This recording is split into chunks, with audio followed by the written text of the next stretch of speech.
Hello everyone, कैसे हो सारे। मज़ा आ रहा होगा इतिहास पढ़ने में। तो मध्यकालीन भारत का इतिहास हमारा चल रहा था, जिसके अंदर अप्रोक्सीमेटली 2 कक्षाएं हम कर चुके थे।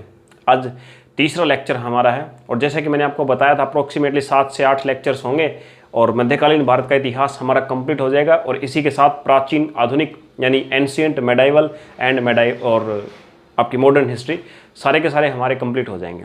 चलिए, तो मेडाइवल हिस्ट्री हमने शुरू किया था, 2 लेक्चर्स हमारे हो चुके थे।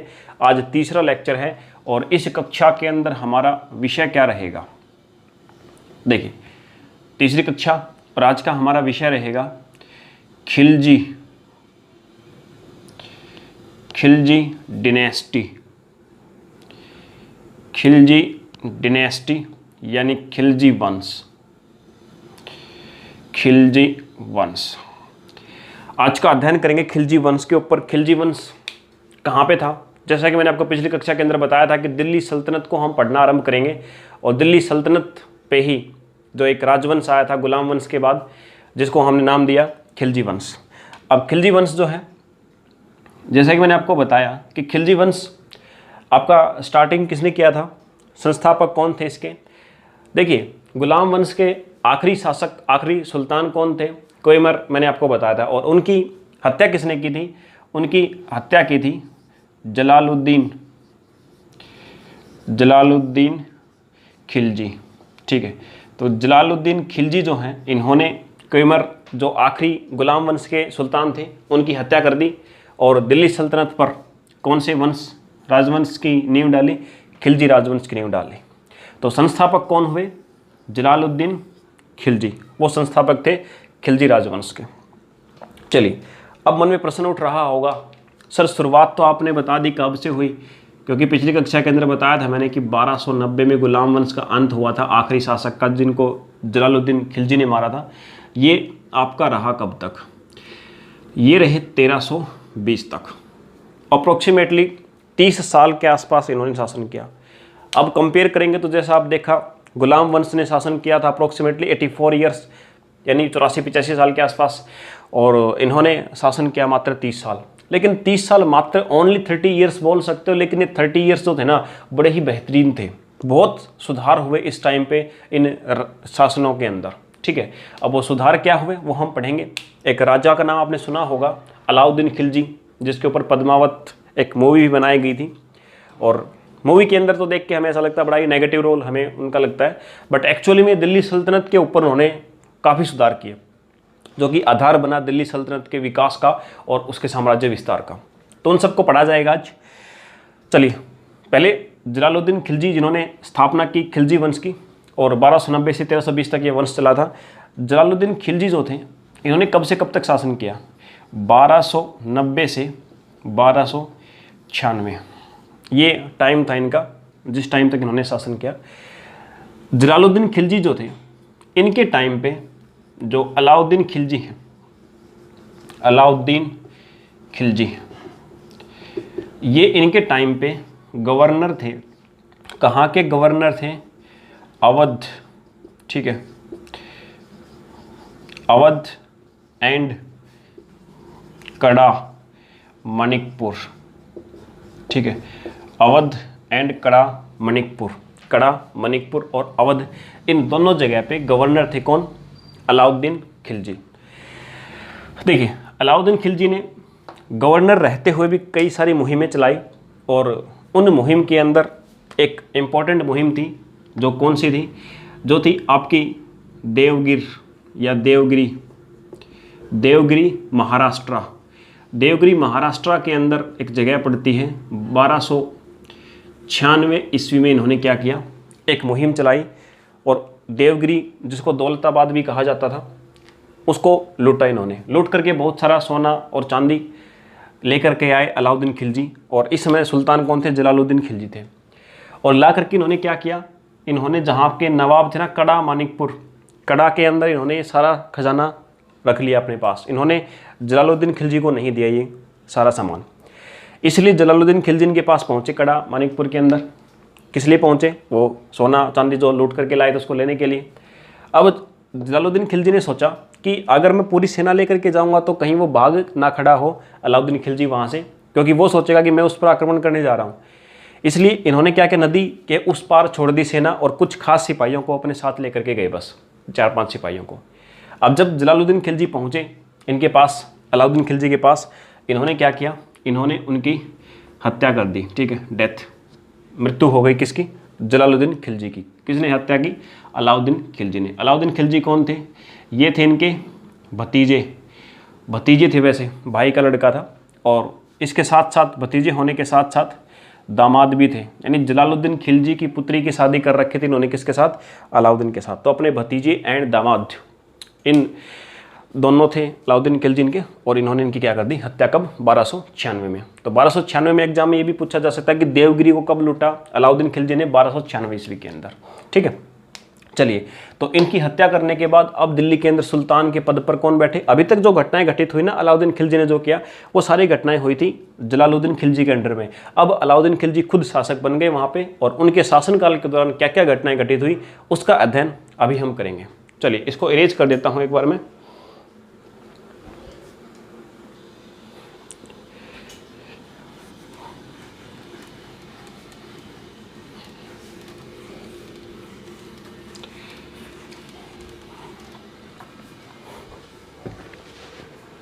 चलिए, अब खिलजी वंश की गद्दी पर, इन दिल्ली सल्तनत की गद्दी पर कौन से शासक बैठे, तो वो बैठे अलाउद्दीन खिलजी। ठीक है, अलाउद्दीन खिलजी, जिनका नाम आपने पद्मावत मूवी के अंदर सुना होगा। अलाउद्दीन खिलजी जो हैं ये कब से कब तक रहे शासक, 1296 से और 1316 ईस्वी। ये अप्रोक्सीमेटली 20 साल तक इन्होंने शासन किया वहाँ पे। तो सबसे लंबा जो समय था शासन का वो खिलजी वंश के अंदर इन्हीं का था, बाकी के 10 साल ऐसे ही शासक रहे थे। अलाउद्दीन खिलजी जो हैं इनकी कुछ, जो इन्होंने अलग अलग क्षेत्रों को मिलाया। देखिए, अलाउद्दीन खिलजी ने बहुत बड़ा साम्राज्य खड़ा कर दिया था, काफ़ी साम्राज्य विस्तार किया, क्योंकि इनके समय पे भी कुछ राजपूत राजा थे राजस्थान और गुजरात के आसपास के क्षेत्र में, मध्य प्रदेश के क्षेत्र के आसपास में, उन सबको इन्होंने हराया और अपने कब्जे में लिया। इन्होंने, आप ये मान के चलिए, अलाउद्दीन खिलजी ने दक्षिण के अंदर भी बहुत मुहिम चलाई, और पांड्य वंश देखिए कहाँ था, बिल्कुल तमिलनाडु जहाँ पे मदुरई है वहाँ पे था, तो वहाँ तक इन्होंने जीत हासिल की थी। चलिए, अब शुरुआत करते हैं। तो अलाउद्दीन खिलजी ने क्या क्या, सबसे पहले आक्रमण इनका, एक तो 1296 वाला आप पढ़ चुके, 1296 ईस्वी में इन्होंने एक और भी आक्रमण किया था और लूटपाट की थी, भिलसा MP, भिलसा मध्य प्रदेश। 1296 ईस्वी में इन्होंने इस पर आक्रमण किया और यहाँ भी लूटपाट की। तो एग्जाम में पूछेगा भिलसा पर कब आक्रमण किया, 1296 ईस्वी के अंदर। इसके बाद 1299 ईस्वी, 1299 ईस्वी, इस समय पर इन्होंने गुजरात पर आक्रमण किया और गुजरात के अंदर इन्होंने लूटपाट की। ठीक है, और विजय प्राप्त की गुजरात पर। इसी गुजरात विजय के उपलक्ष्य में इन्होंने कहाँ से, काठियावाड़ आपने सुना होगा, गुजरात के अंदर ही जगह काठियावाड़, यहाँ से एक किन्नर जिसका नाम था मलिक काफूर, एक हिजड़े यानी किन्नर को खरीदा, कितने में, 1000 दिनारों में, 1000 दिनार के अंदर। इसलिए मलिक काफूर जो है इसको 1000 दिनारी कहा जाता था। ठीक है, 1000 दिनार एक मुद्राएं होती थी ना, जैसा कि आपने पढ़ा, आज भी कुछ कंट्रीज के अंदर दिनार एक मुद्रा के रूप में यूज होता है, करेंसी है।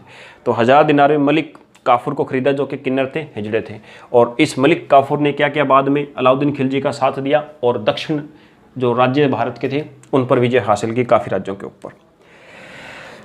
इसके बाद 1301 ईस्वी के अंदर, 1301 ईस्वी के अंदर इन्होंने रणथंबोर, ठीक है, रणथंबोर राजस्थान के अंदर जो है वहाँ पर जीत हासिल की। और वहाँ पे राजा कौन थे, हामीर देव, ठीक है, राणा हामीर देव वहाँ के शासक थे। इसके बाद 1303 ईस्वी में, ठीक है, इस समय पर इन्होंने कहाँ पे किया आक्रमण, चित्तौड़ पर आक्रमण किया, जहाँ के राजा कौन थे, रतन सिंह, राजा रतन सिंह, और जिनकी वाइफ पद्मावती, जिनके ऊपर मूवी बनी थी आपकी पद्मावत, जैसा कि मैंने पहले भी आपको बताया। तो चित्तौड़ को जीता इन्होंने। और इसी के ऊपर जो रानी पद्मावती और अलाउद्दीन खिलजी, इन सब के बारे में एक मूवी बनी थी। उससे पहले एक बुक लिखी जा चुकी है। जो बुक कब लिखी गई थी? 1542 ईस्वी में लिखा था। और उस बुक का नाम you know very well, Padmavat उस बुक का नाम था। ठीक है, और लिखा किसने था इसको? मलिक मोहम्मद जायसी। मलिक मोहम्मद जायसी, इन्होंने इस पद्मावत जो बुक थी आपकी,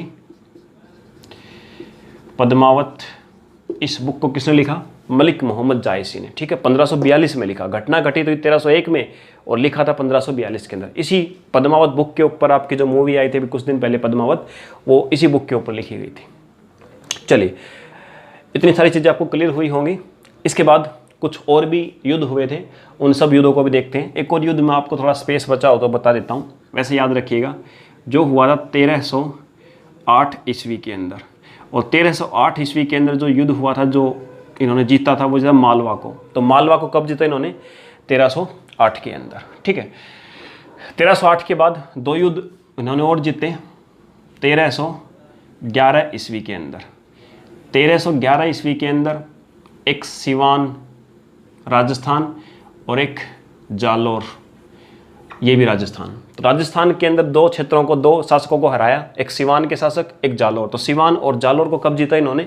1311 ईस्वी में। स्टूडेंट याद रखें, डेट आपसे पूछी जाएंगे कि अलाउद्दीन खिलजी ने कौन सी जगह को कब जीता, चित्तौड़ को कब जीता, रणथंभौर को कब जीता, जालोर को कब जीता, सिवान को कब जीता, मालवा को कब जीता, काठियावाड़ गुजरात को कब जीता। तो वो सारी चीज़ें आपसे पूछी जाती हैं, इनकी डेट याद रखें, क्योंकि कोई बहुत बड़े युद्ध नहीं हुए थे। ये धीरे धीरे करके कि किलों की घेराबंदी होती थी और राजा हार मान लेता तो उसको अपने अंडर में कर लिया जाता था। ठीक है, चलिए, एक थोड़ी सी मिस्टेक जो इसको सुधारिएगा एक बार। जो मालवा जो है ना, इसको 1305 में जीता था, और सिवान जो है इसको 1308 ईस्वी के अंदर जीता था, और जालोर जो है इसको 1311 ईस्वी के अंदर जीता था। ठीक है, ये तीनों 2 मिस्टेक थी आपकी, इनको आप क्लियर कीजिएगा। चलिए, इसके बाद अब हम इसको क्लियर करते हैं और आगे पढ़ते हैं इसके बाद।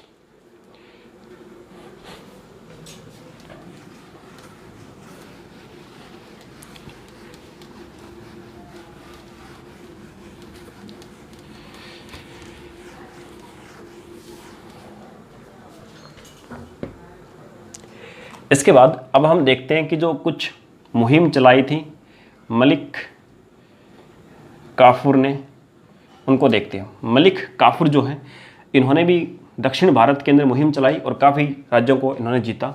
सबसे पहला इन्होंने जीता 1308 के अंदर, उसके बाद 1310 के अंदर, एंड इसके बाद 1311 के अंदर भी इन्होंने 2 शासकों को हराया था।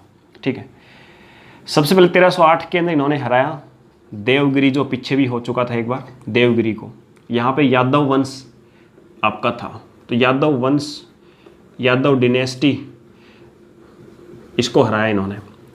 1310 के अंदर इन्होंने हराया वारंगल, वारंगल उड़ीसा के आसपास का क्षेत्र। और यहाँ पे कौन सा वंश था? यहाँ पे था काकतीय वंश, काकतीय डिनेस्टी, उसको हराया। ठीक है, 1311 के अंदर इन्होंने हराया होयसल, होयसल डिनेस्टी। ठीक है, होयसल डिनेस्टी को, सारे दक्षिण भारत के राज्य थे। और 1311 के अंदर पांड्याज, ठीक है, पांड्य राजवंश आपने सुना होगा, उनको हराया। बट पांड्यों से याद रखना, ये लगान टैक्स नहीं ले पाए, क्योंकि उनको सिर्फ हराया और हरा के छोड़ दिया शासन करने के लिए दोबारा से, क्योंकि इनको पता है कि उनको कंट्रोल में करने के लिए वहाँ से टैक्स लेने के लिए हर साल एक मुहिम चलानी पड़ेगी, जो कि बहुत कॉस्टली पड़ती है इनके लिए। ठीक है, तो ये कुछ थे। इसके अलावा एक चीज़ याद रखें, जो अलाउद्दीन खिलजी था, इसका ओरिजिनल नेम क्या था? उनका ओरिजिनल नेम था अली गुरसोप। अली गुरसोप उनका ओरिजिनल वास्तविक नाम था, अलाउद्दीन खिलजी का अली गुरसोप। चलिए, इसके अलावा अलाउद्दीन खिलजी जो थे, इन्होंने अलेक्जेंडर द्वितीय, अलेक्जेंडर द्वितीय, सिकंदर द्वितीय की उपाधि इन्होंने धारण की थी। और ये भी क्या था? विश्व विजेता, वर्ल्ड विनर, विश्व विजेता बनना चाहते थे।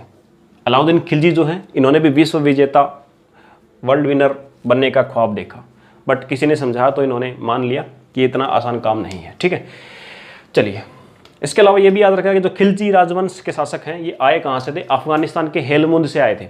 और आए थे तब ये घोड़ों के व्यापारी होते थे।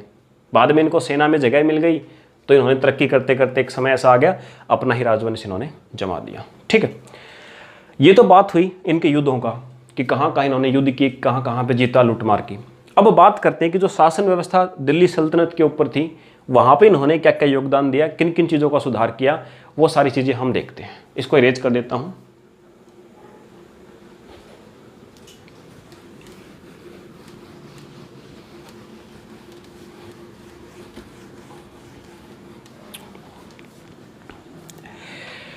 इसके अलावा इन्होंने क्या क्या सुधार, सबसे फर्स्ट वन, इन्होंने मार्केट कंट्रोल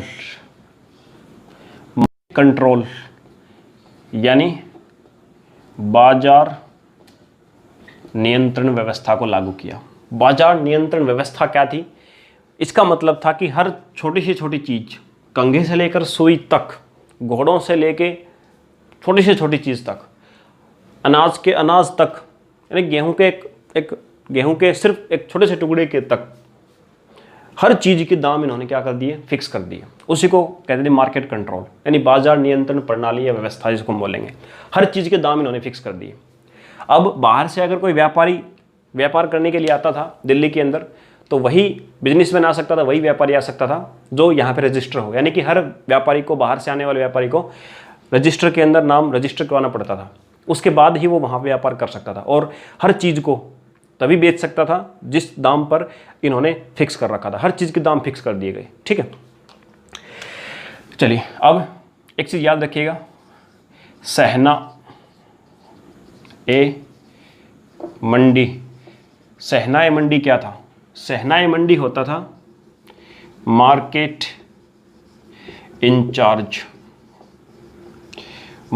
इंचार्ज ऑफिसर होता था सहना ए मंडी। और सराय आदल क्या होता था? सराय आदल होता था कोर्ट। कोर्ट का मतलब जो बाजार के विवाद जितने भी होते थे ना, बाजार से संबंधित जितने भी लड़ाई झगड़े, उन सब का सॉल्यूशन करने के लिए सराय आदल नाम का एक कोर्ट होता था। ठीक है, इसके अलावा दीवान ए रियासत होता था बाजार विभाग। ठीक है, बाजार विभाग, मार्केट विभाग जो होता था। एक होता था दीवान ए मुस्तखिराज। दीवान ए मुस्तखिराज ये क्या होता था? ये भी एक विभाग होता था जो किसानों के ऊपर जो टैक्स बकाया है उसको वसूलने के लिए बनाया गया था। दीवान ए मुस्तखिराज टैक्स के लिए, दीवान ए रियासत बाजार विभाग, सराय आदल कोर्ट होता था विवाद सुलझाने के लिए, और सहना ए मंडी अधिकारी होता था जो मार्केट का इंचार्ज होता था, सबसे बड़ा अधिकारी होता था। ठीक है, तो ये इस प्रकार से इन्होंने कंट्रोल किया पूरे सिस्टम को, ताकि बाहर से कोई भी व्यक्ति इस प्रकार से ना आ सके जिसके इरादे शासन को उखाड़ने के हों या लोगों के भड़काने के हों, या कोई देखो आपको पता है कि सबसे ज़्यादा मंगोल आक्रमण किसके टाइम पे हुए थे? खिलजी के टाइम पे हुए थे। ठीक है, सबसे ज़्यादा मंगोल आक्रमण इन्हीं के टाइम पे हुए, सबको इन्होंने नाकाम किया। अब मंगोलों को नाकाम करने के लिए सबसे ज़रूरी था कि बहुत बड़ी सेना का होना। तो सेना कब रहेगी? जब सारी चीज़ें सस्ती होंगी तभी तो सेना को अच्छे से पाल पाएंगे। अब अनाज ही इतना महंगा हो जाएगा तो सेना के लिए खाने के लिए कहाँ से आएगा? तो इन्होंने क्या किया, केंद्र के अंदर परमानेंट स्थायी सेना को रखा, परमानेंट सेना को रखा, और लगभग काफ़ी बड़ी सेना थी इनकी, लाखों की संख्या में सेना थी इनकी, जिसको इन्होंने परमानेंट रखा। ठीक है, और उनको, अब आपको पता है कि चीज़ों के सारे दाम फिक्स कर दिए गए तो सब चीज़ें सस्ती पड़ती थी, उनका रखरखाव किया जा सकता था। और मंगोल आक्रमणकारियों को इन्होंने क्या कर दिया, विफल कर दिया। दिल्ली की जनता के ऊपर इन्होंने 27 प्रकार के टैक्स लगाए, ये भी आप याद रखिएगा। दिल्ली की जनता के ऊपर इन्होंने 27 प्रकार के टैक्स लगाए। और जो लूट का माल होता था ना, पहले उसका 5वां हिस्सा लिया जाता था, लेकिन इन्होंने क्या किया, 4/5 यानी फोर्थ भाग का मतलब ये है कि 5 में से 4 हिस्से अब सुल्तान लेता था। पहले 5 में से अगर 100 रुपये की चीज़ है तो उस 100 रुपये की चीज़ में से सिर्फ 5वां हिस्सा ही सुल्तान रखता था। ठीक है, 20 रुपये।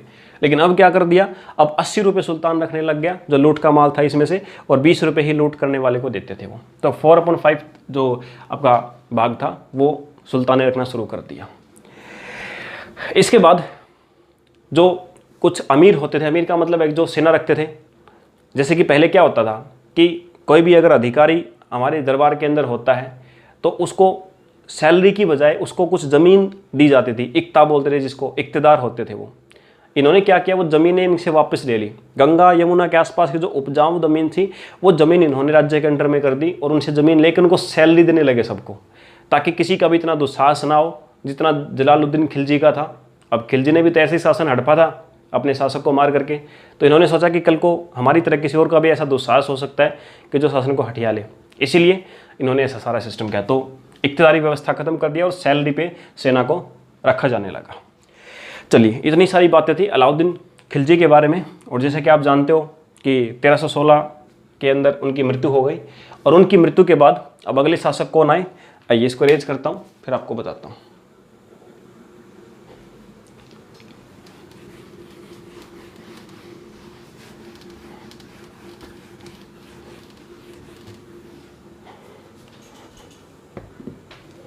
इसके बाद शासक जो बने वो बने कुतुबुद्दीन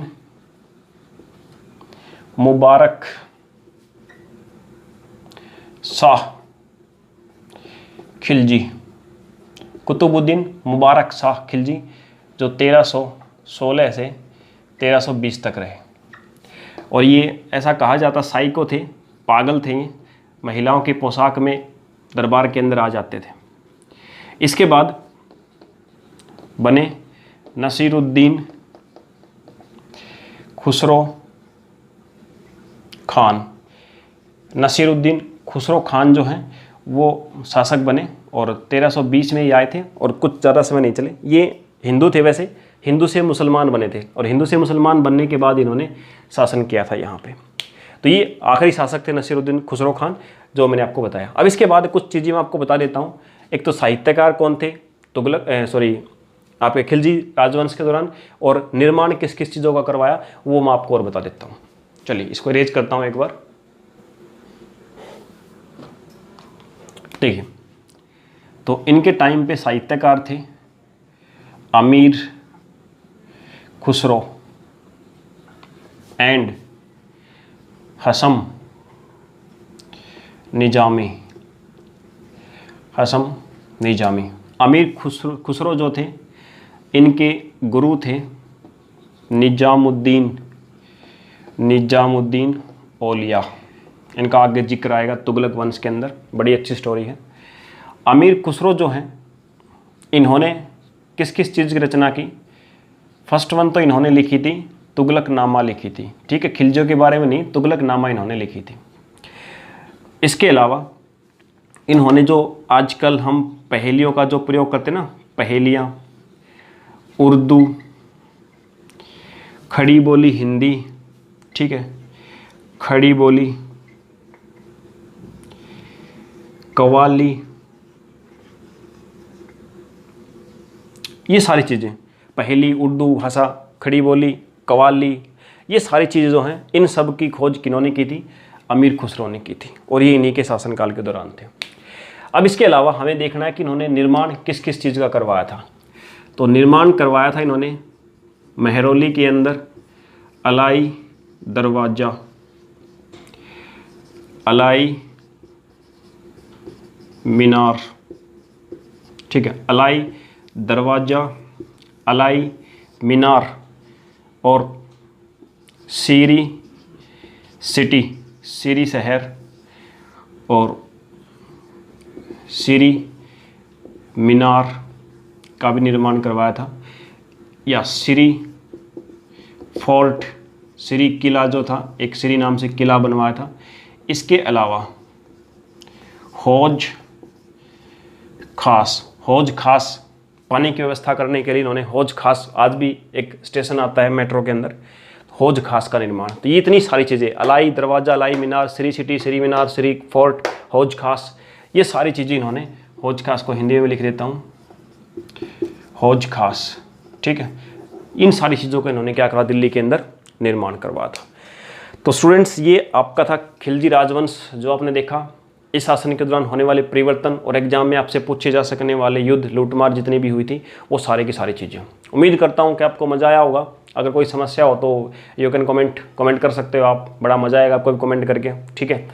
चलिए अगली कक्षा मिलते हैं आपसे दोबारा से, और अगली कक्षा के अंदर दिल्ली सल्तनत को हम ख़त्म कर देंगे। वहाँ पे तुगलक राजवंश हम पढ़ेंगे, और तुगलक राजवंश के साथ सैयद और लोधी छोटी छोटी बातें उनके बारे में भी हैं। दैट्स वो 15 मिनट का काम, दोनों खत्म हो जाएंगे आपके उसके अंदर। सो मिलते हैं अगली क्लास के अंदर। उसके बाद मुगल वंश हम शुरू करेंगे। Thank you.